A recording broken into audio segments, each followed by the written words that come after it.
Hi there, Adam Harris here, founder and CEO of AsIAM, Ireland's autism charity, and I'm delighted to welcome you to this Dream Space Live webinar, which is exploring autism, separating fact from fiction. This webinar comes at a time that AsIAM is hosting the 14th Autism Europe Congress in Dublin. This Congress is creating a space for us to explore quality of life in terms of research, policy and practice for Ireland's autistic community and indeed the autism community across Europe and the wider world. Central to the quality of life of autistic people is ensuring that we live in communities that are informed, accepting and accessible of autistic people. Sadly, we are living through a time where we've seen a stark growth in misinformation around autism, contributing to stigma, heightening barriers for our community, and preventing autistic people from having the same chance to live, work, and play in our communities. That is why we are inviting you to this webinar today. In hosting the 14th Autism Europe Congress, we don't just seek to host an accessible and impactful event. We seek to change Dublin and Ireland to make it a truly accessible and understanding country for our community. Today we are inviting you to take the time to hear from this webinar.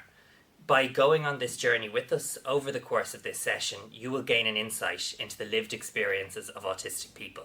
You will be able to separate the fact from the fiction, and critically you will gain understanding and build capacity so you can support autistic people in the world of work and in day-to-day life. At least 1 in 20 people in our school system in Ireland are thought to be autistic, and we know that this is a number that is likely to be replicated in broader Irish society. It is critical that every community in Ireland is understanding and accepting of autistic people. Thank you for taking the time to be with us today. Please not only take the time to learn today, but work with us to put that learning into action in your community. Hello and welcome to Dream Space Live, Autism Separating Fact from Fiction, with me, Michael, your host for this very special session, live from Microsoft Ireland. Now, in today's session, it's a very, very special one because we are joined by an expert, Caitlin from AsIAM. Hey, Caitlin. Hi, so my name is Caitlin. I'm the Training and Accreditation Manager in AsIAM. And what my job does and what my team does is we help other people understand more about autism. So that's what we're here today. Amazing. So today's session is going to be jam-packed. It's a very short session, but we're going to be covering a lot. Straight off from the top, folks, I want to say that we have our Q&A open, so be sure to let us know where you're actually joining us from. And if you have any questions along the way, pop them in there as well. And if we have the opportunity to do so, myself and Caitlin will respond to those. But first and foremost, Caitlin, let's have a quick look at the very tip top, what exactly is autism?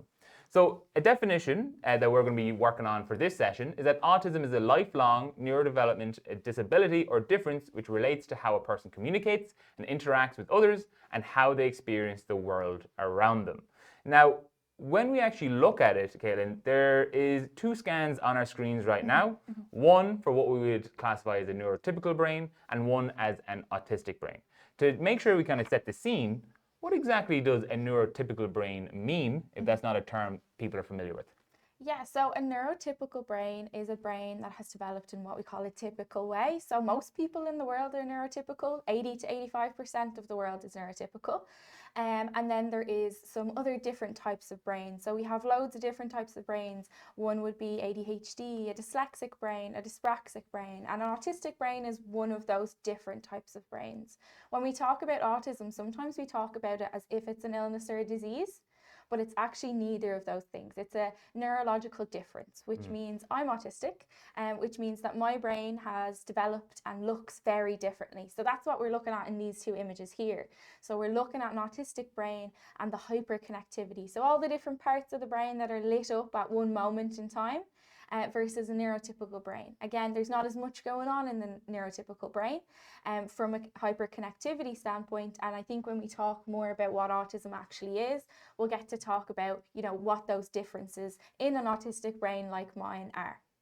So that's really interesting, Caitlin, because the imagery, I think, really kind of stands out. Like those scans give a great kind of justice for what we're going to be looking at in terms of that definition. And we kind of bolded some of those points there within that definition because we're going to kind of deep dive into each of those kind of elements. Yeah. So we're going to be talking about today that autism is a lifelong element of someone's life, not just something that we might have viewed just in the school or just in workplaces. It is a lifelong kind of experience. We're also going to be looking at it through the lens of communicating, interacting, and experiencing the world around them as well. Now, the first thing we want to kind of talk about, Caitlin, is the autism spectrum. Now, I think this is a very interesting one. Typically, I would say, and I'm going to act as kind of, let's say, maybe the mouthpiece for a lot of our joiners today who maybe have some misconceptions or even just kind of assumptions around what the world of autism is and the lived experience of an autistic person. And something we throw around quite a lot is the autism spectrum. Yeah. And we picture it as this kind of linear experience in which, okay, I'm, let's say, a 1 or a 2, and it's a little bit autistic, or you're maybe more so on the other side, very or severely autistic. But is this linear way of actually looking at it, Caitlin, is that the appropriate way of looking at it? No, so this is a super oversimplified view, right? And we hear this quite a lot. We've also moved away from phrases like these, so a little bit, very or severely. It just doesn't accurately represent the autistic experience. It's so much more complicated than existing on just a linear spectrum. So it's a very unique individual experience, and we see that this kind of line that we look at when we talk about the spectrum doesn't allow for that individuality or that uniqueness within that. Of course, because I think what's interesting is that people really try and have something concrete that they can relate to. Yeah. And it's like, oh, I know a scale from 1 to 10, so I'm just going to apply that to it. But as you can kind of see, that as what you just mentioned is not about the uniqueness of every person on this planet and the complexity of actually understanding who somebody is. You can't just put them into a specific number on a number line. Yeah. And I think that kind of leads us nicely into something that you introduced myself to, Caitlin, which is the autism spectrum wheel. So I want to tell us a little bit about what we're actually looking at here, which is clearly not a linear, but more of a cyclical kind of representation of it. Yeah, so I think we like simple explanations for things as humans. You like to put things into categories and boxes and sum it up in a sentence or two, but autism isn't something that you can just sum up in a sentence or two. It's inherently way more complex. And so this spectrum colour wheel, which we've all probably seen the colour wheel, but we never break it down into what it actually is. So that's what I'm going to do today. So you can see the graph that we have here. There's different colours that represent essentially different autistic traits. And then an individual will come along and they will fill out what their experience is, right? Because what we always say is if you've met one autistic person, you've met one autistic person. Because we all are so very different in our experiences. And that's, again, like a really good key takeaway is that it's such an individual experience. And this colour wheel represents someone's individual preferences within the spectrum. So if we take routines, for example, there, you can see for this example, this person has put routines as kind of middle of the road, right? And that's where they have their pink dot. So that would mean for this person that routine and predictability is important. They have it in place in their everyday life, but you know, they might deviate outside of that routine sometimes, and it doesn't cause extreme stress or overwhelm. Another person might come along and they might put their little dot at the very, very outside, which means that really is important for them. Routine and predictability is super important for them in their everyday because that's what makes them feel safe and secure. So it's really individual, you know, for each person, kind of how much that trait or that autistic experience affects them. And I think what's great about it is that it does allow us to maybe dip our toes a small bit more into the complex side of it. You know, that graph is not something that is just so linear of 1 through 10, because that has so many different variations, because that is us as human beings come in all different forms. But what's interesting there is there's a couple of terms there that might stand out at people that they might not know or may not have expected to actually be appearing on the wheel. I think the first one is masking, which is something we probably would have heard of. But what exactly is it, Caitlin? So masking is a strategy whereby an autistic person essentially kind of hides their autistic traits. And the reason that they might do that is because at some point in their life, or maybe multiple points in their life, they may feel like who they are as an autistic person is not okay. And so what they do then is they hide all of their autistic traits and kind of bury them deep down and pretend to be neurotypical. They pretend to be someone that they're not. So what that might look like is forcing eye contact, rehearsing conversations, hiding the need to stim, maybe mimicking other people's body language and facial expressions, things like that. So again, again, it's trying any way that you can to maybe make yourself less of a target. For a lot of autistic people, maybe they might be picked on because of their differences. So this is something, it's what we call a social trauma response. It kicks in and it's your brain's way of trying to keep you safe. But it's really at the detriment of your mental health, as you can imagine. Hiding who you are, burying all those things and keeping them deep down, it doesn't go well for us as autistic people. It makes life inevitably way harder. It also is a barrier for diagnosis for a lot of people, because if they're masking, they're really burying all of their autistic traits deep down so no one else can see them. So that leads to a delay in diagnosis or misdiagnosis, which means that they don't get the support they need either. So it's a really kind of complicated and difficult thing for us to experience. We would see a lot of young girls would typically mask, which means they don't get diagnosed as early as young boys. And it's unfortunate to see a term such as masking having to be placed onto a wheel such as this, because of course it is something that is because of the world around them, rather than something that they themselves have to kind of represent or have a feel of. It's something they feel they have to do to fit into the world around them. And it's interesting about that one because we can combat that. If the world around does change a small bit, we can hopefully make sure that less people feel they have to mask as intensely or even mask at all. Would that kind of be hopefully the kind of the goal or the kind of the dream? Yeah, the goal is to kind of bring that understanding around masking, as every time we talk about autism, we're talking about masking as well, so that people understand what it is and why it happens. It's really difficult because it's subconscious, right? So if you're masking, you don't always know that you're doing it until someone tells you. So by having that conversation and that awareness around it, people start to realize, oh, actually, I've been masking a big part of who I am. And some, like I said, young girls and women would be more susceptible to masking. So some of us are more likely to mask and can be quite high masking. And then other autistic people wouldn't have much experience in masking as well. So it just kind of depends person to person. And I suppose if you recognize somebody in your life, or you yourself might possibly be masking, what are kind of some of the ways that you either can support an autistic person, or if yourself have recognized, oh, maybe I am masking myself, what are the kind of the supports you can put into place that might not be putting too much pressure on the individual? Yeah, so I think it's always good to just have a conversation. If you want to approach someone, I think it's best to have that conversation in a general sense. So maybe not approach them and have the conversation, hey, you might be doing this, but kind of have just an information sharing where you can be like, hey, I learned more about autistic masking today and I've never knew about that or that it existed, and explain it to them, and they might be able through that conversation to recognize, hey, I do this. Because a lot of the time when I have that conversation with people and explain what masking is, they do realize I actually do that. And that's how they kind of start that journey of figuring out kind of who they are then as well.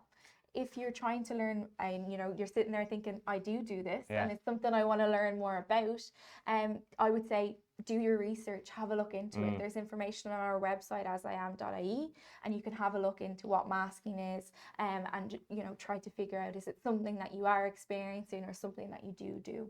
And I hope this is the kind of a reoccurring theme throughout today's session, which is takeaways of realizations about yourself, maybe for anyone who's joining us, or possibly realizations about the people around you as well, and how you can actually further support that. But another piece that's on that colour wheel, Caitlin, is that we have anxiety popping up there. Now, tell us a little bit about, is that, let's say, a mandatory or has to be a characteristic of an autistic person's life experience? No, ideally it wouldn't be at all, if I'm being honest, Michael. It's not part of the diagnostic criteria, but the reason we have it on here is just autistic people are so susceptible to anxiety, and not just the emotion of anxiety that we all feel, but that chronic anxiety, that generalized anxiety disorder. A lot of people who are autistic will really struggle with high levels of anxiety, and that might be due to, like, again, some of the traits we see here. So the social communication differences, the sensory processing differences, maybe that need for routine but you don't have it in your life, leading to a lot of anxiety. So there's lots of different factors that come into play. I think another misconception we would see is that a lot of the time autistic people don't know that we're different, that we are different socially, or our communication differences, but we do. A lot of us very much feel that, because the thing is that when you live in a world where you're different, people remind you of it all the time. They don't let you away with anything. And so we're hyper aware that when we walk into these rooms, you know, we are different. We socialize and communicate differently. We experience the world differently.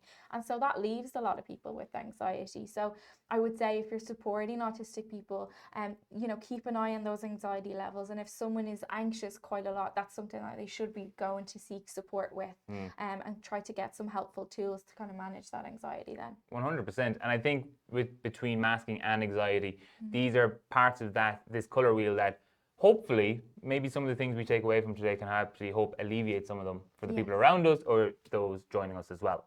Now, we're going to do a little bit of an activity, folks. This is going to be where you're actually going to engage a small bit with the task. These are either mental checks in your head, or possibly if you have access to the Q&A for today's live event, you can actually let us know as well. So we're going to display 5 statements on screen, and it's going to be up to you all to just pause for a moment. We'll give you 2 minutes to do so. Just have a think, is it true or is it false? And maybe have a little bit of a think of the reasoning behind it as well. So just to call out some of those statements, the first one would be vaccines cause autism. So that would be our first one, and we want to have you guys think about, okay, 1 equals to T or 1 equals to F. Is it true or false for your understanding? Flexible communication choices help autistic people engage fully. Quiet areas or short sensory breaks support focus and well-being. And we also have bad parenting causes autism. Now we also lastly have autism is, quote, on the rise, which I'm sure a lot of us have heard before. We want you guys to just have a think, and we don't want to do any spoilers here for any of the true or falses for these, but we're going to give 2 minutes on the clock just to give you guys the opportunity to categorize each one of these 5 statements under our true heading or a false heading, and we'll be back in a moment to actually break that down.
Okay, welcome back, folks, and a massive thank you to everybody who's in the Q&A actually sounding off with their true or false statements. And even if you didn't, maybe you just did a little bit of a mental check-in on where you'd actually place them. So let's actually now reveal whether they're true or false. So our first statement was vaccines cause autism, and of course, Helen, this is going under our false category. Yes. So there's no credible scientific evidence linking vaccines to autism, and extensive studies have repeatedly confirmed their safety. Yeah. So obviously this is something that's been discussed quite a lot. We're living in a little bit of an era of a lot of misinformation going around, and unfortunately that probably is could be said to be on the rise. How do you typically tackle this within your role and when you encounter people who maybe state something like this? Yeah, it's a really difficult time at the moment for us, Michael, in the autistic community, because we're hearing this so much at the moment. And we have seen that really big increase in misinformation, and it's tough. I think it's hard with this conversation, what this statement does is it actually takes away from our true messaging, which is how can we support autistic people? Yeah. The conversation of why is not important. Because when you have to talk about causation, you're inherently thinking that there's something terrible about autism, right? And that's really hard for us as autistic people to be on the receiving end of, because it invalidates our experience as human beings. We are here as autistic individuals, and all we would like is to be understood and supported. So we have this conversation around vaccines cause autism. You're distracting away from the actual conversation, which is how can we better understand and support autistic people, which is really in AsIAm where we want the conversation to be, so that we can improve and support autistic people's lives. I think it actually comes back as well to what we were talking about earlier on, which is that linear 1 through 10 spectrum. It is that people need to kind of try and grasp onto, I just need one simple solution, but that's just not the case. Yeah. And you need to live with what the reality is, because typically these conversations are being had with non-autistic people, even at the table, or as being part of that conversation. So that's something we really kind of need to address and kind of keep in mind, even when we encounter maybe on social media or the people in our lives who maybe share opinions like this, maybe even just mentioning that is actually a false statement, and just routinely kind of shutting that down. The next piece is flexible communication choices help autistic people engage fully, and that of course falls under our true category. So providing options, if you're in the workplace, like written agendas or email follow-ups, ensures clear understanding and reduces stress. This is going to be coming into our heading of communication, but if you want to talk a little bit about this point, Kayla.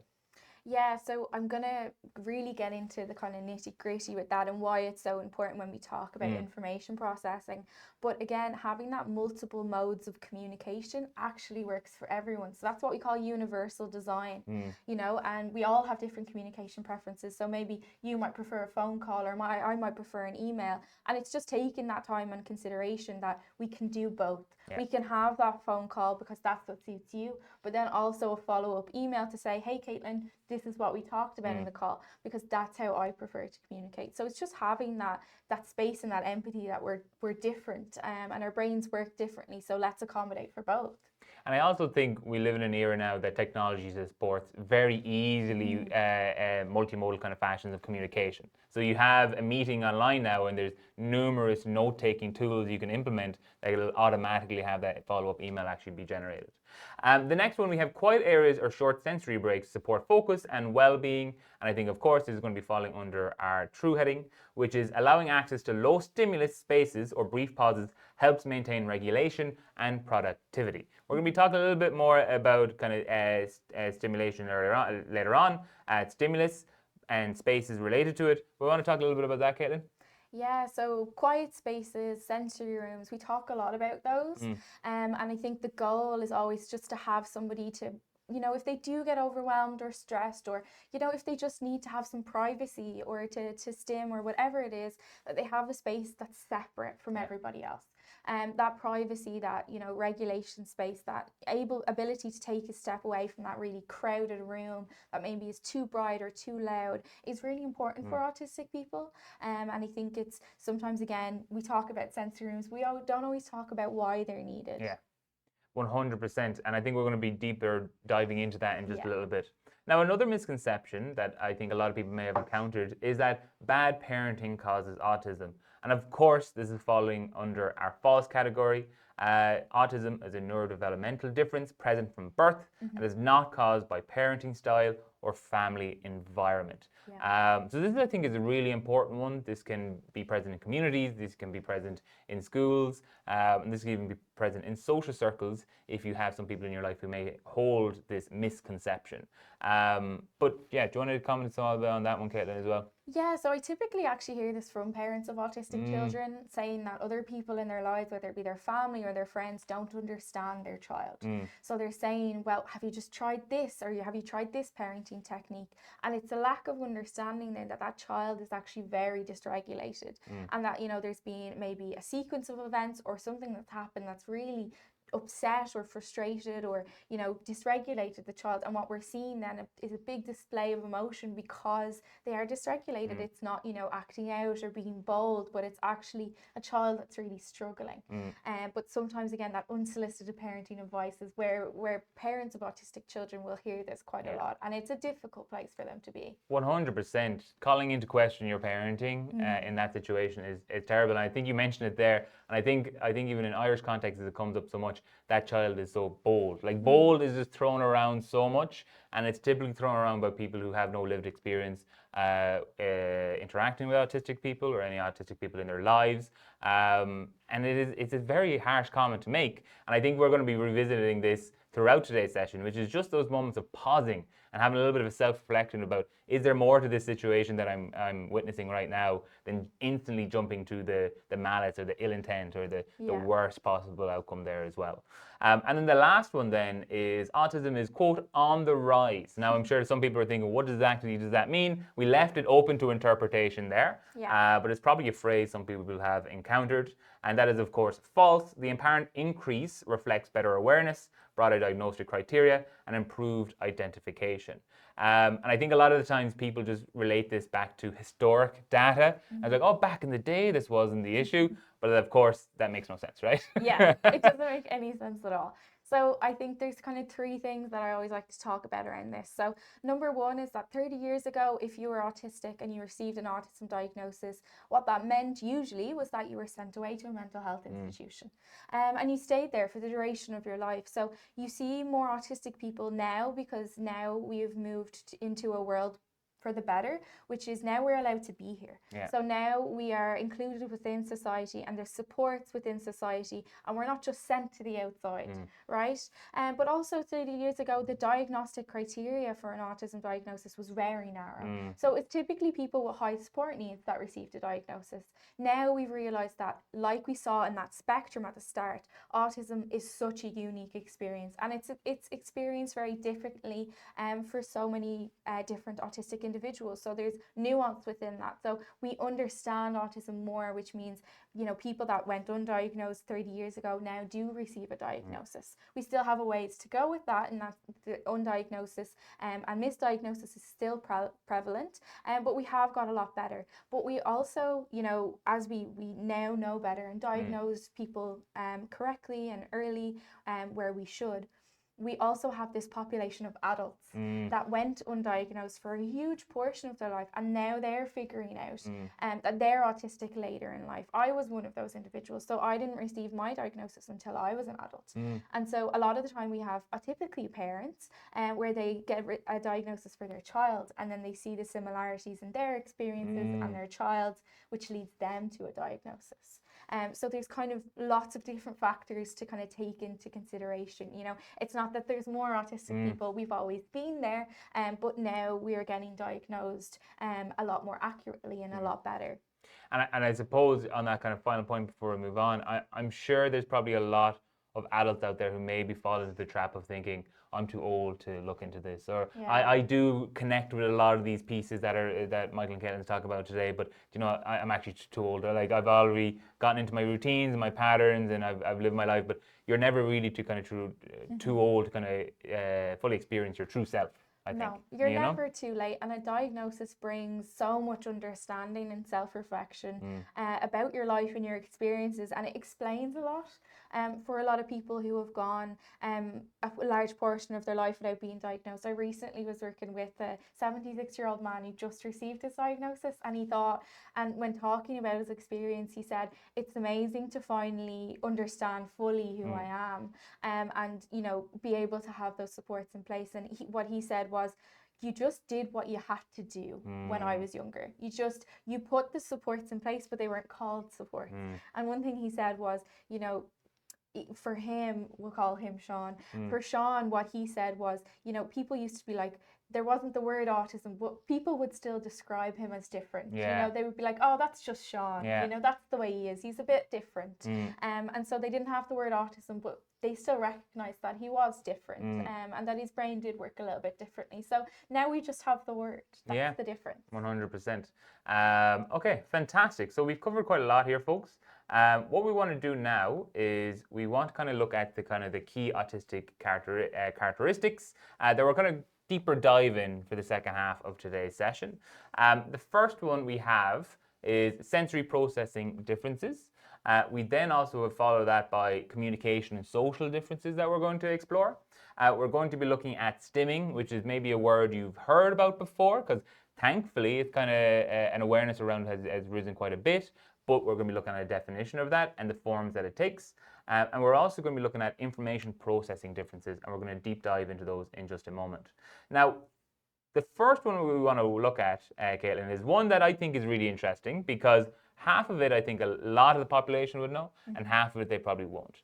So, characteristic that autistic people may have is hypersensitivity. This is sensing things more intensely than usual. So, everyday sounds, lights, or smells can feel overwhelming. This is sight, taste, smell, sound, and so on. That's hypersensitivity.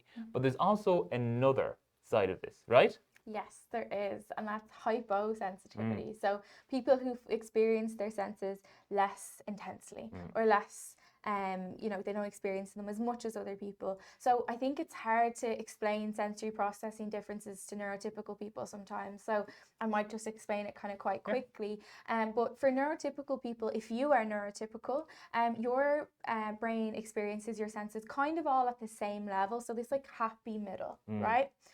That's where everyone wants to be, is this happy middle. But for us as autistic people, we can be either very sensitive or have a low sensitivity, right? And then within that, it can differ for each sense. So you might be very sensitive to sight and have a low sensitivity to sound. You might be super sensitive to touch or have a low sensitivity to taste. So that's what we call someone's sensory profile. It's really different for each person. And so it's really individual. And we talk a lot about people, you know, being very sensitive to sight or very sensitive to sound, but we don't talk about the low sensitivity. And that's what someone we would call who has a low sensitivity would be a sensory seeker. So they look for more sensory input, right? So if you have someone who is a low sensitivity to sound, they want more sound. Because again, we want to be at this happy middle, right? And that's where we're all trying to get. So if somebody is super sensitive, they need to block out some of their sensory input to get to that happy middle. But if somebody is low sensitivity, they are trying to get more to get to that happy middle. So they'll look for more. So someone who has a low sensitivity, what they might do is, if they have a low sensitivity to sound, let's say, what they're going to do is look for more sound. So they might play their music really loud or have the TV up really loud. Or if they're in a really, really quiet space, they might make more sound themselves. So again, what they're trying to do is just regulate themselves. They're just trying to get to that happy middle. And that's really easy for neurotypical people because they exist at that happy middle. But us, you know, we're very up and down. And so we'll have to put different supports in place in order to get to that happy middle. And I think that is really interesting, that kind of barometer, that middle line, I think is a great way to kind of visualize it, and everyone kind of seeking to be there. And I also think I would like to even hear maybe in the Q&A of how many people even knew about the hyposensitivity, because it's something I only recently found out about the past number of years in comparison to hypersensitivity, which is focused on quite a bit and which is talked about quite a bit. It's important to note that both sides exist and both sides should be considered when creating spaces or events and so on and so forth, you know? And then next up then we have kind of sensory PPE. So we're talking about this piece here. We have a couple of different examples of it. We have ear defenders and buds and headphones. We have sunglasses, PEEP caps, hoods, sensory friendly clothing, which again can hopefully maybe dampen some of that, or even with our headphones increase some of that as well with our music. We have fidget jewelry, tools, toys and tools, and we even have cushions, seating choices, or visual guides, which we're going to be talking about in just a moment. But do you want to talk a little bit about, Caitlin, about this kind of sensory PPE and maybe recognizing it and maybe even utilizing it, or possibly offering it to some people in our lives and so on, you know? Yeah. So, as an autistic person, I think sometimes people expect us to just know everything about ourselves, but it's a journey, right? So, not everyone knows what their sensory profile is. You have to figure it out and have some self-awareness around that. So, it's a bit of a journey, but again, like we can control our sensory input in one place, and that's our home. But when we step outside of our home, we have no control over how loud or bright or what the smells are or the texture over what we're sitting on or our seating or anything like that. And that oftentimes isn't meeting someone's sensory profile. So we have these sensory PPE or these sensory supports that we use as autistic people to hopefully get to that happy middle, to help us. So if it's too loud, we can pop our noise cancelling headphones on. If it's not loud enough, we can pop our headphones on and play music so it is loud enough for us. If we can go to somewhere and there's a choice of seating, that's great, because if I prefer soft seating, that meets my sensory profile, but you might prefer hard surface seating because that meets your sensory profile. So there's so much difference within that, that a lot of the time we have to bring those supports around with us just so that we can exist comfortably. I think what's really important is calling some of these out as well. If you recognize them, if you're a school teacher joining us, or if you're in a workplace or the community around you, if you see someone wear headphones quite a bit, a lot of the time, sometimes maybe, again, people jumping to this ill intent, oh, they're just constantly just listening to their music or they're listening to their podcast, they're distracted. But that's really not the case. It's just taking that moment to pause and think, okay, maybe this isn't just a tool for recreational enjoyment. Maybe this is a tool that they're using to be able to kind of go about their days enjoyably, And there's also a misconception, I think, that if someone has their headphones on, that they don't want to talk. And we see that a lot in the workplace, where it's a bit of a barrier for some people, but it's just not true. I can have my noise cancelling headphones on and still hear you perfectly fine. And so I do talk very loud. So it's something that I think, we need to challenge that misconception a little bit, and, we can still have a conversation with our headphones on. We can still hear people and all that kind of stuff. They don't block out all the sounds. They just dampen them down. So again, if someone needs more sound and that's why they're playing music, a lot of the times people, again, who need more stimulus, need more from their sensory input. The music, if they're playing that or listening to something while they're working, actually helps them focus more, because it means they're at that happy middle, they're regulated. And so it's just, again, if that's not something you would do, it's taking the second to think, well, their brain must work differently than mine then, and that's why they need that support. 100%, and it's all about maybe even possibly asking those questions that come from a good place. That not put people on the spot. Don't say it in open forums that draw attention to it. But if you have a personal relationship, or maybe they're a student or an employee that you work with, or a colleague or a friend, and why do you listen to the headphones all the time? Do you need that? And recognizing, do you want me to talk to you right now, or is that kind of a signal to not talk? All of that is just open conversations that come from good places, solve a lot of these issues and a lot of these assumptions, these negative assumptions that we may hold about just classifying people as, they just have their headphones, they're not listening to me, and so on. Yeah, and I think you make a good point around preferences, and that, for some people, they pop their headphones on, that does mean they don't want to talk. But it's just having some understanding and awareness that you can actually ask. It's a really considerate thing to ask somebody what their preferences are. So to ask them, hey, do you mind having a chat when you're on your headphones, or is that a do not disturb time? And asking them that's not taboo. There's nothing wrong with that. It means that you're considering their individual preference in that. 100%. And I'm sure everybody would love to be on the receiving end of that as well, and being able to share their preferences. So keeping us moving, folks, we have a great quote here. Autistic people must learn scientifically what non-autistic people learn instinctively.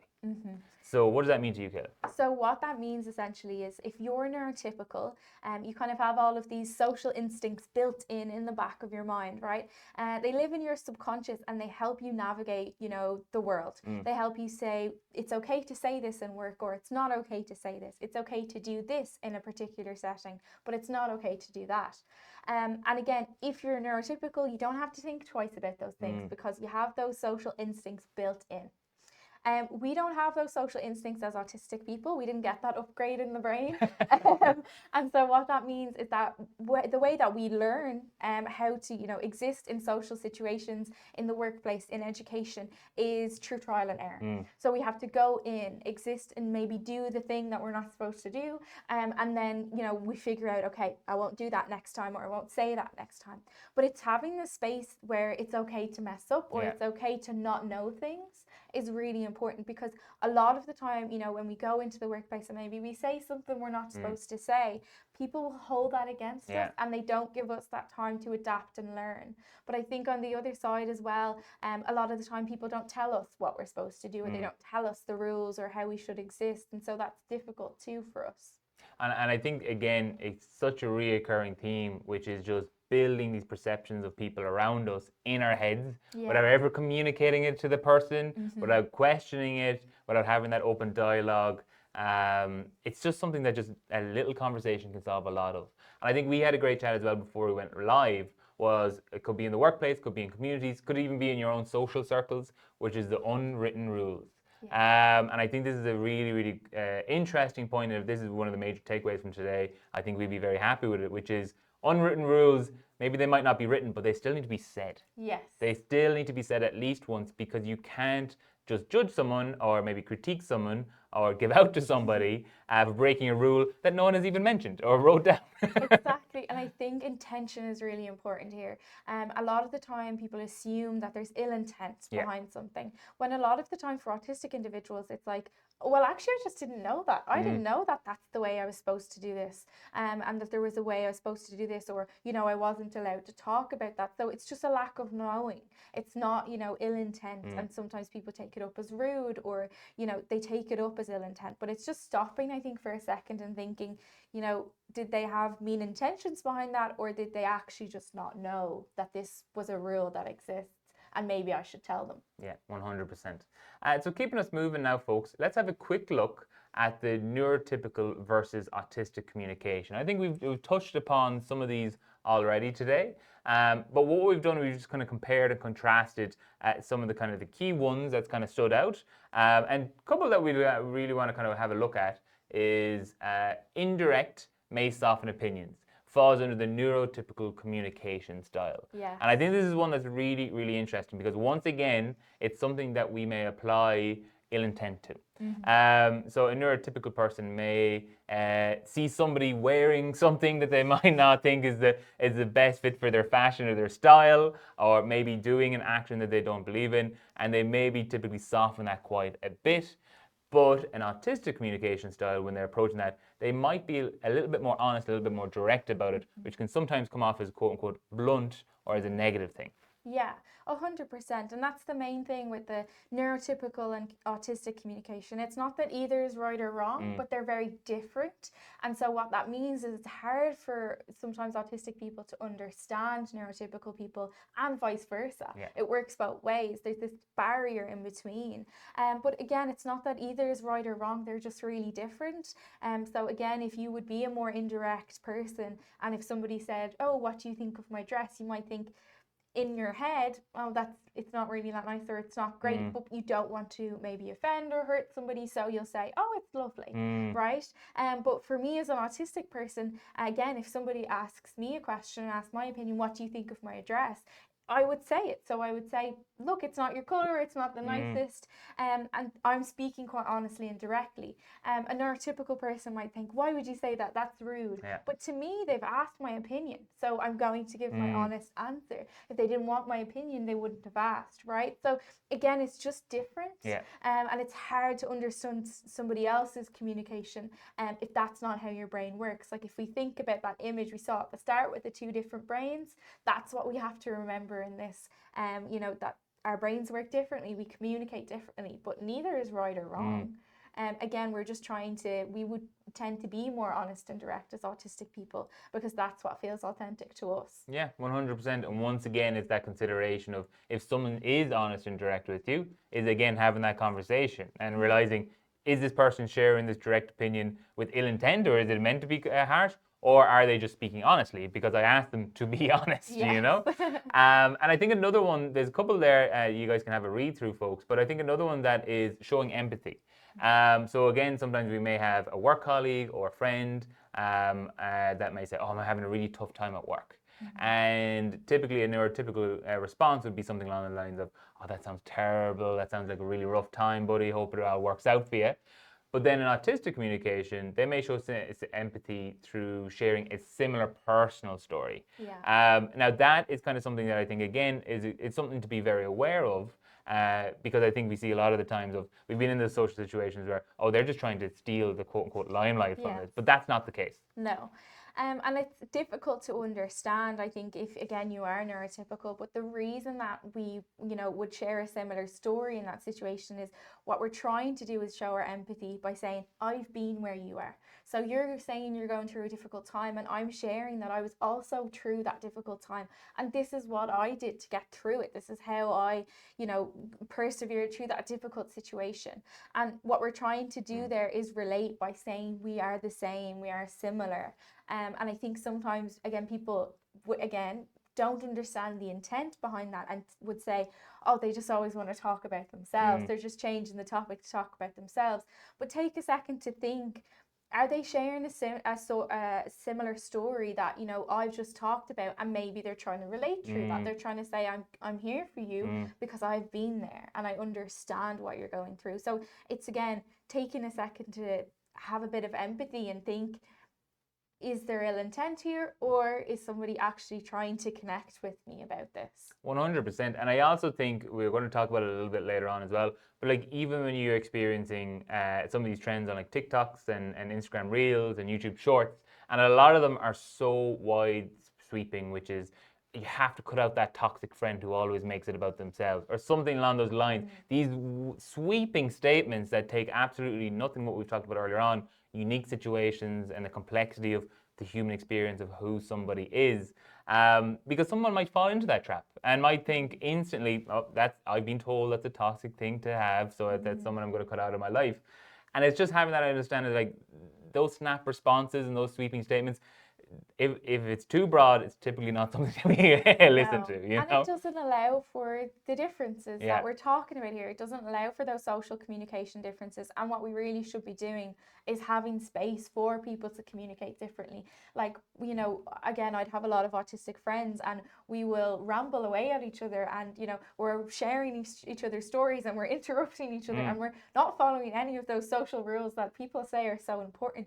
But we both understand that's our communication style, and those are rich and fulfilling conversations, but they wouldn't meet any of the social norms that other people would have. So it's allowing for that difference. 100%. And I think that's a great point. Is key takeaway from this is that applying those social norms, those extremely broad ones, just maybe have it stop and think, does it actually apply to this situation? And does it apply to people in your life, whether it's work colleagues or friends or people you interact with on a daily basis in your community? So keeping it moving, folks. In the topic of kind of communication, we have a little bit of a quote here. Autistic people have a mixed profile of abilities. So looking at this, 20 to 30% of autistic people are non-speaking. And then the remainder have either delayed in developing speech and language, or have an average or above average verbal ability. Okay? Now, the big thing to kind of take away here, Ken, and I think we were talking about it before, is that, again, some people fall into the trap of thinking, non-speaking, okay, that must equate it's non-thinking. But that is absolutely not the case, correct? No, not at all. And I think it's really difficult for non-speaking individuals to experience the world, where a lot of individuals that they interact with think that just because they don't communicate through words means that they don't have the same thoughts, emotions, or feelings as everyone else. But of course they do. Non-speaking autistic just means that you don't communicate through words. That's all that means. Of course, they have rich and fulfilling lives the same way as the rest of us, and complex, thoughts, feelings, and emotions the same way as we do as well. 100%. And again, I think it's something just to stop and think about, you know what I mean? And if you hold this opinion, and if it's something maybe you unconsciously hold, something you address, something to think about and reflect on, that non-speaking is not equal to non-thinking. And just holding that and bringing that forward and sharing that with the people around you in your lives as well. Because these are some good messages to have. But when we were talking about that non-speaking kind of communication, but that communication comes in many different forms. So we're going to deep dive in some of them, but we have our AAC devices. Yeah. We have our noises or Echolalia. echolalia. There we go. We have communication cards. We have law and sign language, of course. And then we have spellers and spelling as well. So these kind of come in a lot of kind of different forms. Is there any kind of ones you want to have a deep dive on, Caitlin? So the main thing I think I want to say on this is that you have to remember, if you woke up tomorrow and you didn't have your words to communicate, if you couldn't communicate with your parents or your friends or your families, just have a chit chat or to let them know that you were having a hard time, it would be a very frustrating place to be, right? And that's the main thing, is that there's a communication barrier here for non-speaking individuals. They don't get to have a chat the same way as you and I do. They don't get to, easily express what they're going through or what they want or desire, or to talk about their interests or anything like that. It's frustrating. It's a frustrating place to be. And these communication supports we have in place here, the main thing to remember is that these help ease that isolation, that communication barrier, and to make things a little bit easier. So again, if you're supporting an autistic person who's non-speaking, it's never too late to implement a support in communication. It's never too late to explore ways that we can support communication and hopefully ease some of that frustration and isolation that they do feel. 100%. And I also think a big conversation we had just before this was, these are numerous different ways of communicating. It's not, let's say, our quote-unquote traditional sense of speaking, but these are still communication methods. And it's something we were talking about is encountering someone who may be non-speaking and not directly communicating with them. Yeah, so a lot of the time non-speaking people will share experiences they've had around they're out in public in the world and they might be with a parent or a support person, and an individual will speak to their parent and support person but ignore them and not acknowledge them as a human being. And that's so difficult, right? That's a horrible place for any of us to be. It's very invalidating and dehumanizing, and not a place that any of us would like to be in. So it's, remembering that non-speaking individuals have the same human experience as us, and they do crave connection the same way as all of us. And so include non-speaking people in your conversations and your interactions, and include them in your thoughts, of planning events and supporting colleagues, students in school, wherever it may be. Non-speaking people are just as important a member of our community as anybody else. 100%. And then keeping it moving, we also then have stimming, Caitlin, right? So this comes up in many different forms. Stimming is the action of repetitive behaviors or noises to help emotional regulation. So we have arm, leg, body movement and rocking. We have swinging, hand flapping, clicking, clapping or scratching, spinning or tapping. But really what we're showing here is that it can come in many, many different forms, correct? Yeah. And everyone stims. So not just us as autistic people, neurotypical people stim too. So like if you're sitting in a meeting and you're sitting still for too long, you'll move in your chair, you'll readjust, you'll change your body language. You might doodle, or you might tap your foot or click your pen. Those are all stims. And the reason you're doing it, again, is to help regulate yourself. If you sit still for too long, your brain gets bored, it gets disengaged, it turns off.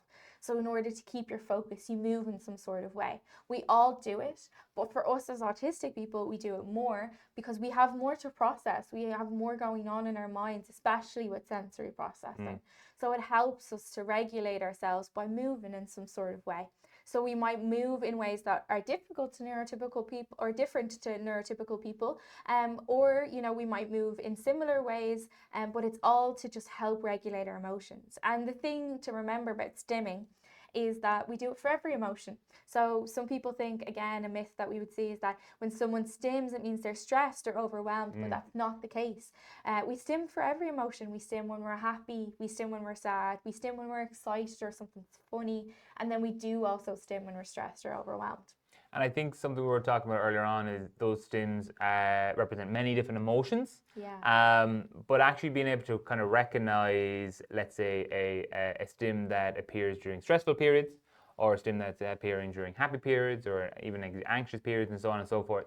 And I think, again, what we were talking about was, it's just all about open communication, possibly asking the person if it's coming from a place of a good intent, not in open forms, not put them on the spots, or even just learns through interaction and being able to recognize that and having those keeping an eye out for it will allow you to recognize, okay, they're in an anxious period right now. How can I actually help alleviate that? Yeah. And able to distinguish that between their happy stimming or just their general energy release stimming, right? Yeah, we tend to have go-to stims for each emotion most of the time. So we'll have a happy stim that we'll do when we're happy. We'll have a stim that we do when we're stressed or overwhelmed. And so being able to recognize there's a difference between the two is important. Yeah, 100%. So keeping us moving then, folks, we also then have information processing. So this kind of comes in three kind of key headings. Difference in visual, written, or auditory processing, delayed response time, and can even appear inattentive. So information processing can look very different for a lot of different people, Caitlin. How does it typically kind of be represented in an autistic person? So autistic people usually have visual brains, which means when we think inside of our mind, we hear our thoughts, but we also can see our thoughts. So we see in pictures, images, movies, that's how we think, right? And because we think visually, that means that we learn best visually, we remember, we understand things best when we can see them. Right? And so that's why we have a big emphasis on visual supports for autistic people. It's because that's working with the brain, the way our brain works. You know, you're communicating in a way that my brain naturally thinks. And so I'm way more likely to understand and remember what you're saying. And so what that means is that sometimes you might have a hard time with the auditory processing. So if we just, you know, someone's just speaking to us, it might be a little bit difficult for us. Yeah, 100%. And I also think it comes up quite often in terms of you share a piece of information or a lot of information, and then we instantly follow up with that question of, did you hear me? Did you understand me? Did you get me? And it's just that pause. It is that pause. And if it is a miscommunication and they didn't hear, they will tell you. Yeah. There's no point putting people under the pressure again of just getting that confirmation. I think it is just allowing that little bit of time when speaking with anybody and allowing them their time to actually process that. So keeping us moving then, folks, as well. What's really important is looking at some of the experiences, but also recognizing the strengths, autistic strengths as well. So these come in many different forms: attention to detail, hyperfocus, creativity, strong memory, reliability, perspective, observation skills, and expertise. There's quite a lot here, Caitlin, and they all kind of connect. I think they all kind of intersect as well here as well. But it's important to kind of recognize these strengths. And one of the major ones we were looking at earlier on, myself and yourself, as we were having a chat before we went live, was expertise. Yeah. So we have what we call like passionate interests or special interests as autistic people, and that's like an interest or a hobby that, you know, we're really involved in or that we really, really love and are really passionate about. And I think a lot of the time when we talk about supporting autistic people, we talk about the things that are difficult or, you know, that we find hard, which is important, but we also need to talk about the strengths and that, you know, level of expertise, those passionate interests are something that are so important because they really make us so happy. There's something that really fill us back up when we're having a hard time. So I always say the big emphasis on expertise and that special or passionate interest, because it's something that makes us so happy and that we really, really love. And that can look like, you know, they come in all different shapes and forms. So it might be someone who really loves cars or a particular time in Irish history or, you know, a certain animal. And it's that interest or hobby that will keep them going on the hard days. So they are really important for us. And I also think not putting it into a specific box. So it's only these kind of special interests. It can be anything. It can get so niche. It can be anything. You know, and that's what we'd always hear about the trains. Autistic people love trains. Well, not all of us love trains, you know. And it's different for each person, and it's remembering that, you know, a one-size-fits-all approach doesn't work here. It's such an individual experience. So you need to get to know the person in front of you to get to know how to support them and communicate with them best. And I also think we were talking about how much it means and how far it goes if you show an interest in their area of special interest there as well. And this could be the students in your class, this could be your employees or your colleagues or your friends, even showing a small bit of interest in that and being open to walking into that world that they have such a vested interest in. I think it means a lot. It does, because that's how we prefer. You might have seen on the communication slide that we have a preference for deep conversation, and that's how we prefer to communicate and socialize.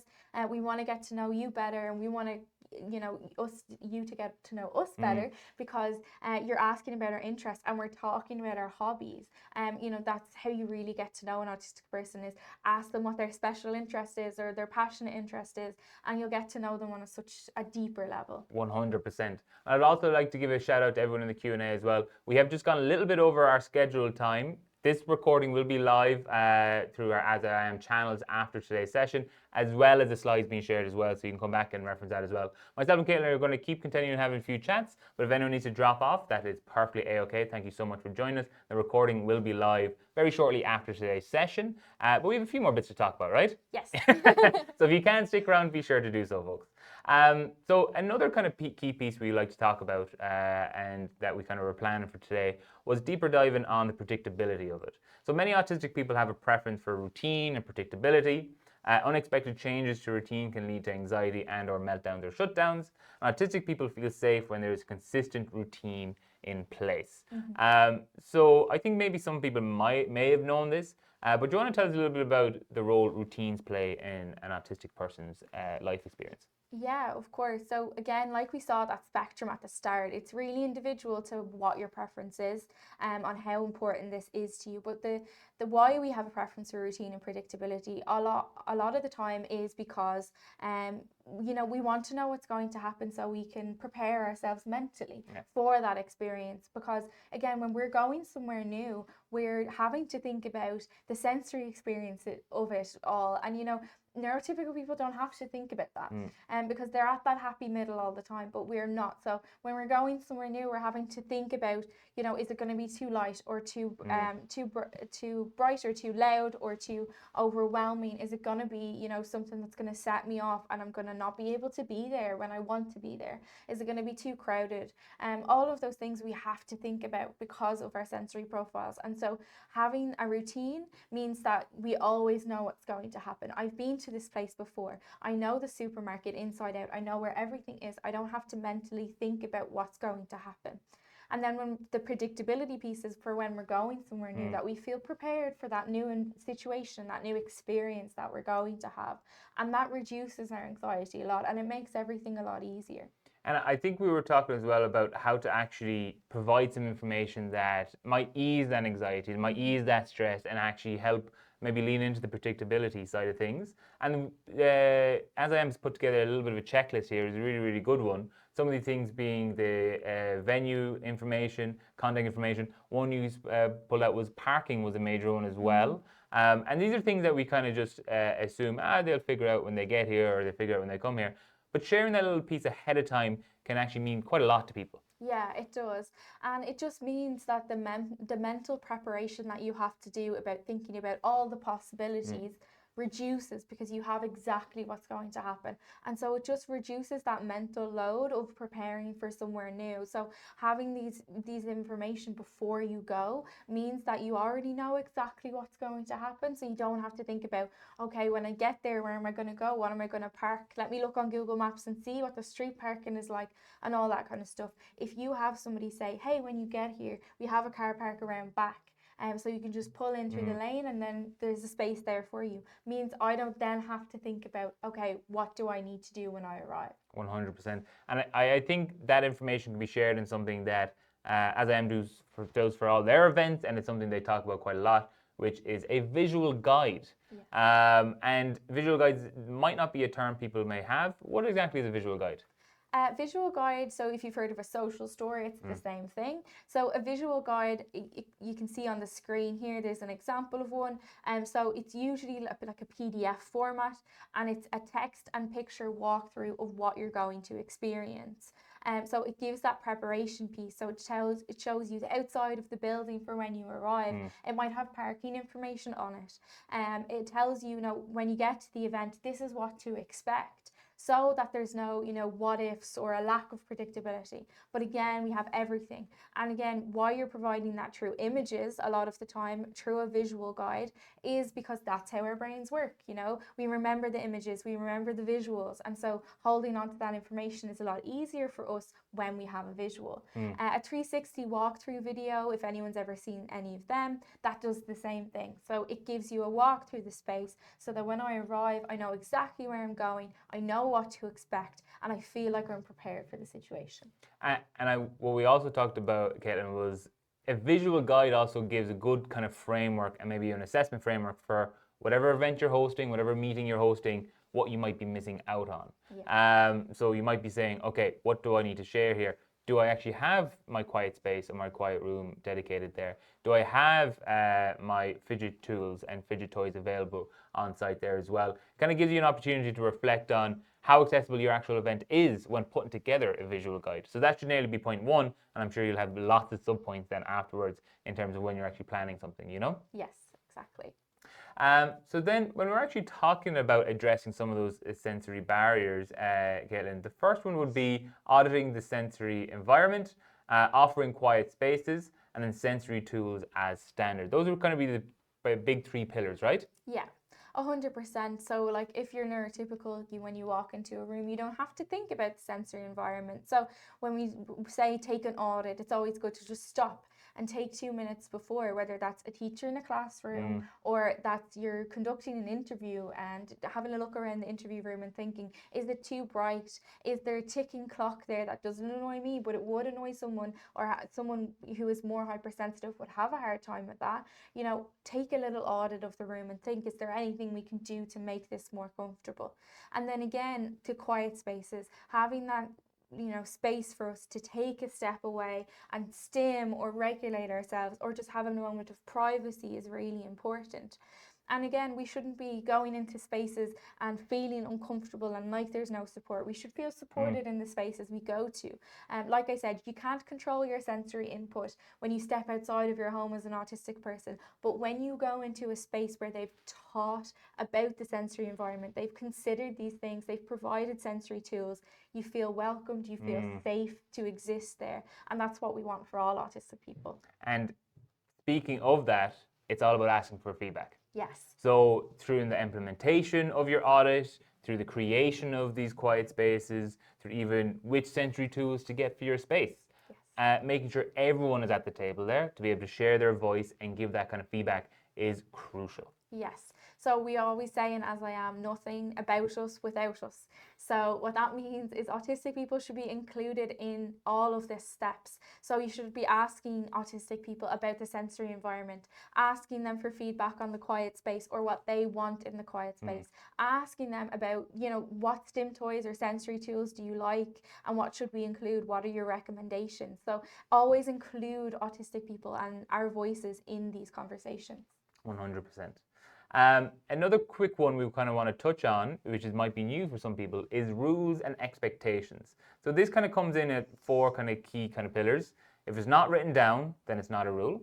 Pre-written rules, culture notes, and visual aids should be shared early, similar to the visual guide we just looked at. Clarity around what's allowed and what's not allowed, and then even explain the consequences for breaking those rules. So this could be for your classroom, this could be for your event, this could be for your workplace.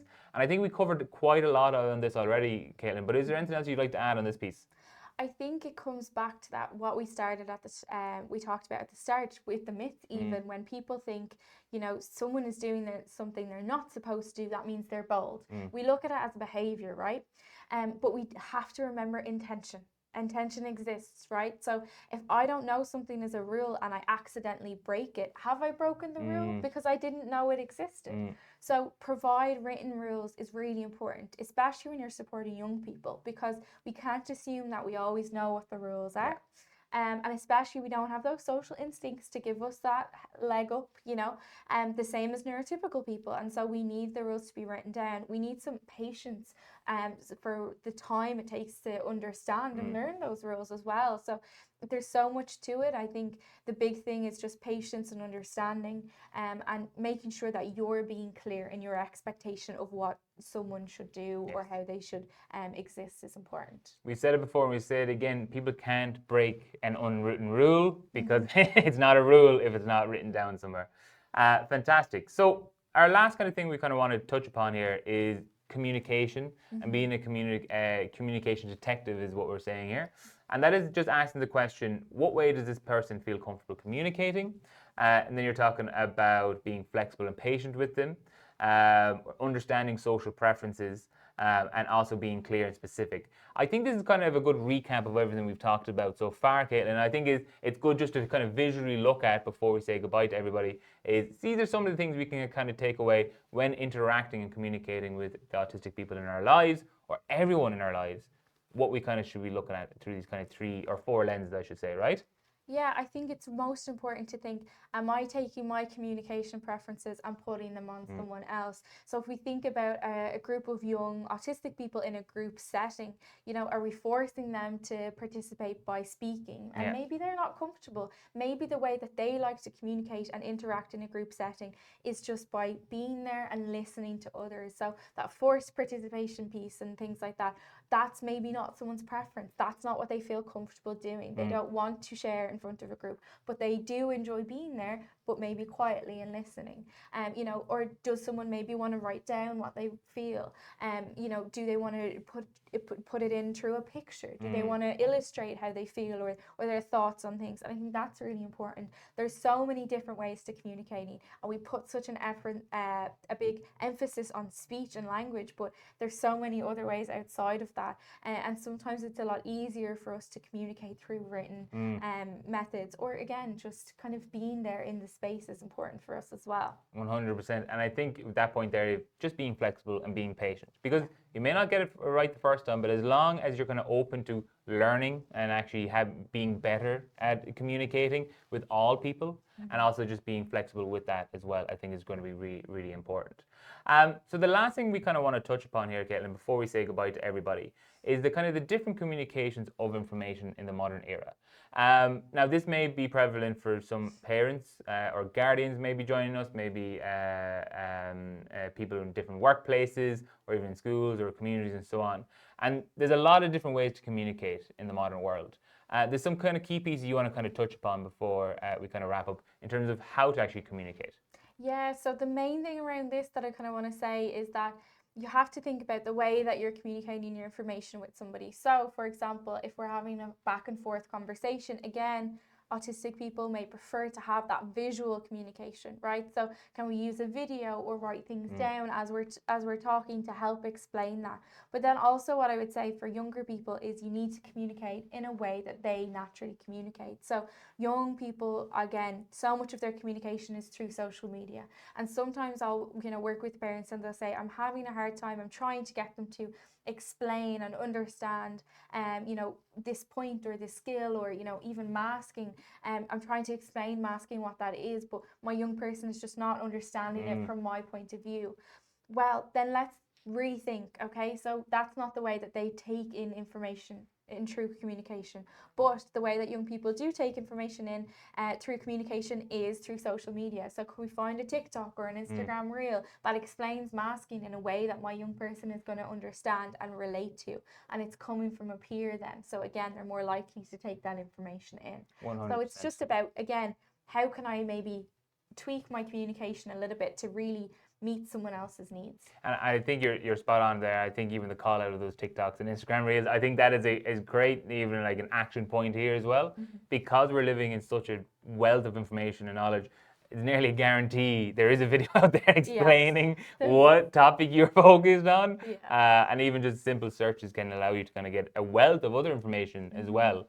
And it being on those platforms that our young people, or that many people, majority of people, are living on right now and taking in their information from, being there just shows you're also willing to meet them where they are. Yeah, exactly. Even if you're teaching life skills like brushing our teeth or, showering, washing, all those kind of things, there's videos to support you in that. And that's a visual communication that you're providing to someone, as well as you speaking to them about it as well. 100%.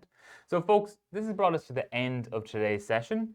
Caitlin, thank you so much for joining us for Dream Space Live, a very special Dream Space Live. What did you think of your first appearance of Dream Space? It was great. It's so much fun. Folks, thank you so much for joining us. We had a great turnout here today and a lot of great people coming back in the Q&A. Myself and Caitlin might even hang on and even look at some of those. I might even respond to them in text as well.